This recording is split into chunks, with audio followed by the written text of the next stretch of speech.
Season ఏదైనా కావచ్చు. మనం తీసుకునే ఆహార పదార్థాలే మన ఆరోగ్యాన్ని డిసైడ్ చేస్తూ ఉంటాయి.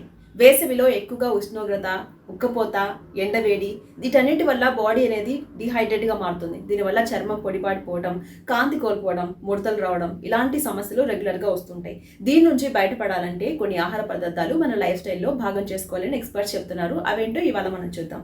ఇందులో ప్రధానంగా ఉంది వేసవి దృష్ట్యా పెరుగుని ఆహారంలో భాగం చేసుకుంటే దానిలో ఉండే శీతలీకరణ లక్షణాలు కాకుండా సూర్యరశ్మి నుంచి మన బాడీని కాపాడుతుందంట.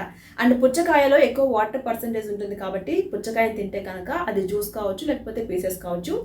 ఏ, సి విటమిన్స్ సూర్యకిరణాల నుంచి మన చర్మాన్ని రక్షించి స్కిన్ తేమ, కాంతిని కోల్పోకుండా చేస్తాయి. ఇది ఎక్కువగా లేడీస్కి హెల్ప్ అవుతుంది. అండ్ దోసకాయలో ఎక్కువగా బాడీని చల్లపరిచే లక్షణం ఉంటుంది కాబట్టి ఇది మన బాడీకి అవసరం అంట. దోసకాయ కూడా ఈ వేసవిలో చర్మాన్ని చల్లగా ఉంచుతుంది. ఇది మన బాడీకి అవసరమని ఎక్స్పర్ట్స్ చెప్తున్నారు. ఇక స్ట్రాబెర్రీస్ కావచ్చు, బ్లూబెర్రీస్ కావచ్చు వేసవిలో చర్మాన్ని కాపాడుతూ ఉంటాయంట. అండ్ వీటిలో ఉండే ఫ్రీ రాడికల్స్ చర్మాన్ని మెరిసేలా చేస్తూ ఉంటాయి.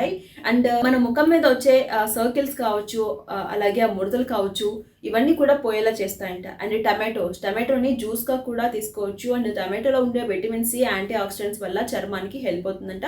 చర్మం మెరిసేలాగా ఉంటుంది, మృదువుగా యవ్వనంగా మారేలా ఉంటుందంట. సో ఇన్ని బెనిఫిట్స్ ఉన్న ఈ ఆహార పదార్థాలు మన లైఫ్ స్టైల్లో భాగం చేసుకుంటే ప్రధానంగా ఈ వేసవి నుంచి బయటపడవచ్చు.